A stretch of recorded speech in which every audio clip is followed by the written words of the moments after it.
नमस्कार दोस्तों। कक्षा 7वीं विषय हिंदी सुलभ भारती पहली इकाई पाठ क्रमांक 6 पृथ्वी से अग्नि तक। लेखक है डॉक्टर APJ अब्दुल कलाम। मार्गदर्शक श्री डोंगरे LB। लेखक परिचय। डॉक्टर APJ अब्दुल कलाम, इनका जन्म 15 अक्टूबर 1931 रामेश्वरम तमिलनाडु में हुआ। उनकी मृत्यु 27 जुलाई 2015 को हुई। उनकी कुछ प्रमुख रचनाएं हैं, वह इस प्रकार है: अग्नि की उड़ान, छुआ आसमान आदि। लेखक परिचय। डॉक्टर APJ अब्दुल कलाम ये भारत के भूतपूर्व राष्ट्रपति रहे हैं तथा उन्हें विज्ञान तथा रॉकेट विज्ञान और प्रक्षेपण इसके बारे में महत्वपूर्ण योगदान देने के कारण उन्हें भारत रत्न ये सबसे श्रेष्ठ सम्मान में पुरस्कार दिया गया है। दोस्तों, ये जो आत्मकथन है तथा संस्मरण है, उसमें उन्होंने अग्नि के प्रक्षेपण में आने वाली कठिनाइयाँ तथा वैज्ञानिकों के अथक परिश्रम इसके बारे में विस्तार से जानकारी बताई है। दोस्तों, अग्नि ये स्वदेशी बनावट की भारत की ही तकनीक से बनाया गया ये एक मिसाइल है। ये ज़मीन से ज़मीन पर मारा करने वाले क्षेपणास्त्र है और इसकी क्षमता 700 किलोमीटर दूरी तक हो सकती है। आज हम इन दो मिसाइल या दोनों ही क्षेपणास्त्र के बारे में ही जानकारी देखेंगे, पृथ्वी से अग्नि तक। दोस्तों, आज हमारे आसपास के बहुत सारे राष्ट्र विकसित है, कुछ विकसनशील है। बहुत सारे राष्ट्रों के पास मिसाइल तथा बहुत भारी तकनीक भी है और इसलिए हमारे पास भी इसी प्रकार के मिसाइल तथा विज्ञान रॉकेट होने चाहिए, ये अब्दुल कलाम को लगता था और इसीलिए उन्होंने अपना तकनीक इस्तेमाल करते हुए नाग, त्रिशूल, पृथ्वी, आकाश, अग्नि इसी प्रकार के क्षेपणास्त्र निर्माण किए। आज जो भारत अपने बलबूते पर इतने विकसनशील देश बना है, उसका सबसे महत्वपूर्ण कारण है वह है APJ अब्दुल कलाम।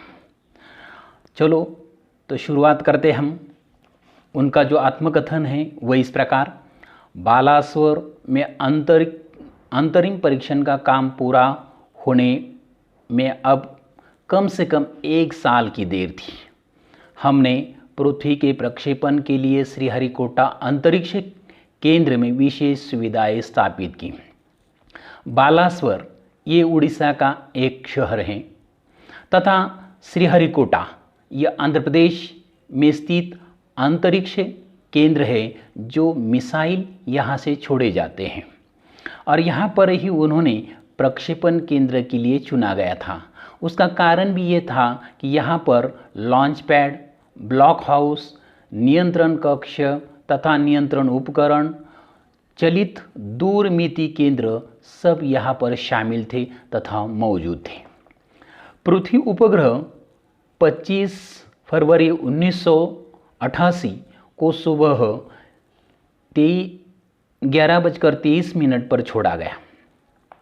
ये देश का रॉकेट विज्ञान के इतिहास में युगांतकारी घटना थी। युगांतकारी का मतलब है युग प्रवर्तक घटना थी। निर्देशित मिसाइलों के क्षेत्र में एक आत्मनिर्भर देश के रूप में उद्भव ने संसार के सभी विकसित देशों को विचलित कर दिया और मिसाइल क्षेत्र में भारत स्वावलंबी बना है, इसलिए इसके पड़ोसी राष्ट्र सारे के सारे विचलित हो गए हैं, क्योंकि कुछ गिने चुने राष्ट्रों के पास ही इसी प्रकार के मिसाइल तंत्रज्ञान या टेक्नोलॉजी थी, जैसे कि अमेरिका, फ्रांस, रशिया, चाइना या इन्हीं लोगों के ही पास इसी प्रकार की टेक्नोलॉजी थी और आज ये तकनीक भारत के भी हाथ में लगा है, इसीलिए सारे आसपास के पड़ोसी विकसनशील राष्ट्र यहाँ पर विचलित हो गए हैं। सामर्थ्यशील नागरिक, अंतरिक्ष उद्योग और व्यवहार्य मिसाइल आधारित सुरक्षा प्रणालियों ने भारत को चुनिंदा राष्ट्रों के समूह में ही पहुंचा दिया था। चुनिंदा का मतलब है चुना हुआ, चुने हुए, और ऐसे गिने चुने राष्ट्रों की कतार में भारत भी एक बलशाली राष्ट्र के रूप में इन राष्ट्रों की कतार में खड़ा हो गया। लेकिन क्या पृथ्वी ही पर्याप्त होगा?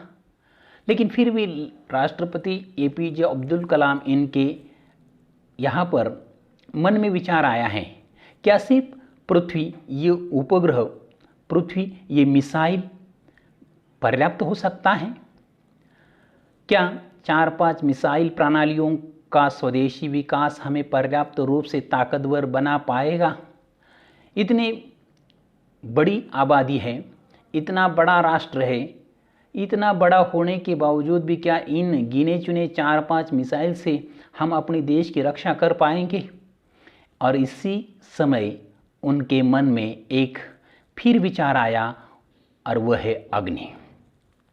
अग्नि ये एक मिसाइल है जो ज़मीन से ज़मीन पर मारा करने की क्षमता रखता है, तथा उसकी जो दूरी है वह 700 से भी आगे की किलोमीटर की दूरी की रफ्तार पर ये अपना निशाना बनाता है, तथा शत्रु को परास्त करने के लिए ये साबित हो सकता है। और इसीलिए उन्होंने अग्नि के निर्माण के लिए ही एक महत्वपूर्ण कदम उठाया है।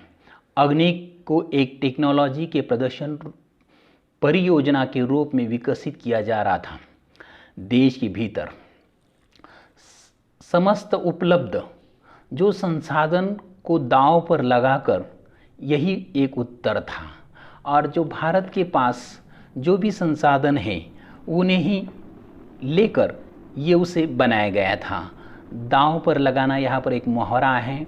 दांव पर लगाना का मतलब है कुछ पाने के लिए कुछ लगाना। और इसी प्रकार अपने ही साधन संपत्ति को लगाकर ही अपने ही बलबूते पर इस मिसाइल के निर्माण की तैयारी डॉक्टर अब्दुल कलाम ने रखी थी। अग्नि टीम के 500 से अधिक वैज्ञानिक थे। ये काम कोई अकेला नहीं कर सकता। इसके लिए उन्होंने अपने टीम में 100-200 नहीं बल्कि 500 से भी अधिक लोगों को सदस्य बनाकर इस टीम में शामिल किया था। इन विशाल प्रक्षेपणों में अनेक संगठनों का नेटवर्क बनाया था। अग्नि का प्रक्षेपण 20 अप्रैल 1989 को निर्धारित किया गया, और फिर उसका समय भी निर्धारित किया गया है 20 अप्रैल 1989 को इसे हम प्रक्षेपण करेंगे। ये एक अभूतपूर्व अभ्यास होने जा रहा था। अंतरिक्ष प्रक्षेपण यान के विपरीत मिसाइल प्रक्षेपण व्याप्त स्तर पर संबंधी खतरे शामिल होते हैं। जो भी हम काम करते हैं तो उसमें अनेक प्रकार के खतरे आ जाते हैं, लेकिन उन खतरों को, उन समस्याओं को दूर करना हमारा फर्ज बनता है।